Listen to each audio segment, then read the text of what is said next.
Well, good morning, good morning. It's Sunday. I've been where I had to go, where I wanted to go, I should say, and I'm feeling really smug with myself because I'm making this fantastic progress.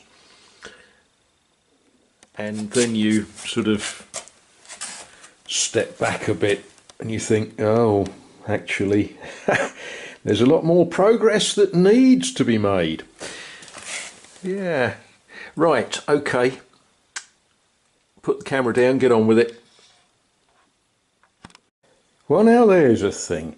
Do you ever sort of watch those reality telly shows where people say, oh, it's been a journey? Yeah, well, that was more of a journey than I expected. What was down here was plaster. And I hit it as hard as you would need to hit it to get plaster off the face of brickwork.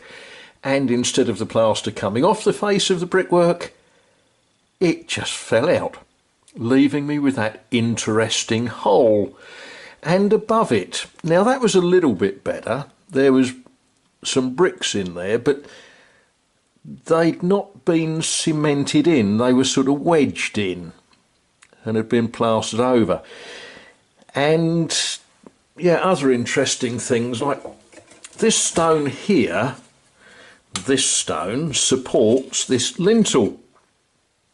Now, when I say support, when you can go like that and there's nothing between the supporting stone and the lintel, support is a bit of a funny word, isn't it? Now, this looks like a bread oven. That's what it looks like. But it isn't. There is absolutely no evidence of that ever having had a flue, which it would need to be a bread oven, or a fire lit in it, or any of those good things that you associate with bread ovens. What I suspect, knowing something about the way that material is robbed out, I suspect that some stones came the way of the builder and he made a fake bread oven. The question then remains, why would you do that? Don't know, but of course this part of the world has had an interesting history. What we found in there, apart from rubble and stuff like that, a little scent bottle stopper. There's a funny thing to find. And bits of paper. That looks like the front of the sort of paper that you'd leave lying about in a cafe. And these look like the Dead Sea Scrolls, except they're not. And of course, the one thing that I can't see in any of these things is an actual date that it was printed. But there we are. Right, I know what I'm doing next. Honest. This lot is coming out, which means I've got to move the modem and the telephone and such likes, but it's all coming out, and then we're going to think again about what this space could be used for. Well, this is how to confuse a chap. I don't know. Maybe it was. I really don't know what those receptacles are for. What I do know is this stone is as rotten as they come. It doesn't seem to be doing very much. It's broken there and it's two pieces. Yeah, that's a bit of a mystery. You know, if that was a bread oven, what are these two holes in the top? Don't know. Don't know. There we are. Right, it's coming out. Oh, well, there's only so much fun a chap can have on a Sunday afternoon, isn't there? I would watch the telly if I hadn't got one. Said that wrong, didn't I? I would watch the telly if I had got one. Yeah, I think I need to have a little tidy up here, don't you? Well, we are getting there. Yeah, it's funny. Some bits just lift out as if there was nothing holding them except gravity, and other bits take a bit of battering. But we're getting there. Well, I think that's enough knocking down for one day. Yeah, that was interesting. I was only going to knock out a bit of loose plaster. Yeah, okay. I think that makes the kitchen that much bigger, doesn't it? I think.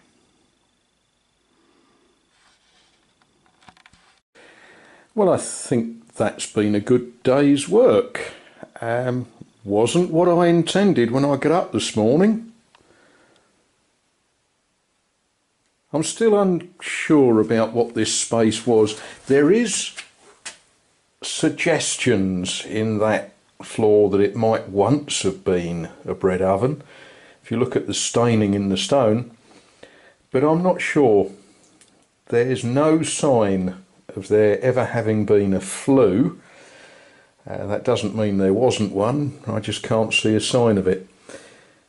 But there we are. I think that maps out what I'm doing for tomorrow. I need to make some of this good. I've discussed thoughts about this space. A decision hasn't yet been made, but it's likely to end up as a built-in dresser. That's a possibility. Or it might just end up as a place for me to put an armchair. That's a good idea, actually. I could sit in there out of the way, couldn't I? But that's been an interesting sort of day. Right, let me just move some stuff about, then I'm going to show you the things that I found in the space. Well, when I got into the bottom of it, I found some bits and pieces. The first thing I found was actually quite boring. A button. But then I found that, and I recognised it as a bottle stopper. I was thinking perfume, but turns out it's medicine.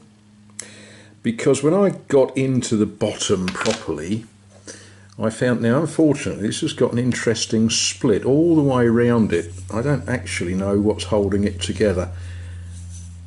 But a medicine bottle. Extract of quinoa. So that's an interesting thing to find, hidden in the back of an old cupboard. I found another bottle. Now there's the slightest remains of a label on it, but yeah. And then this broken, and I'll describe this as a bottle because when you start looking at it and looking at the pieces, yeah, that was something. Oh, I found this remains of a comb and a rusty penknife, and I suspect that was, oh, was it or wasn't it? I was thinking shoe polish, but perhaps not. I don't know. I'll look at that a bit more closely. Looks like shoe polish, doesn't it? A little corkscrew. I think the handle must be brass because that's not corroded. The rest of it's pretty horrible. Oh, a hasp, and just a hasp. And this weight. Now, I'm tempted to say that that's a chain weight for a long case clock, but I could be wrong about that. Yeah, I'm not sure. It's not a pendulum weight. I think it's the weight that hangs on the bottom of the chain that makes a long case clock work. I think. Needn't be. And I also found, and I've yet to wade through, these assorted bits of paper. Some of them do seem to be from 1939, but yeah, I'll take another look at that. So there we are. Interesting stuff at the end of an interesting day.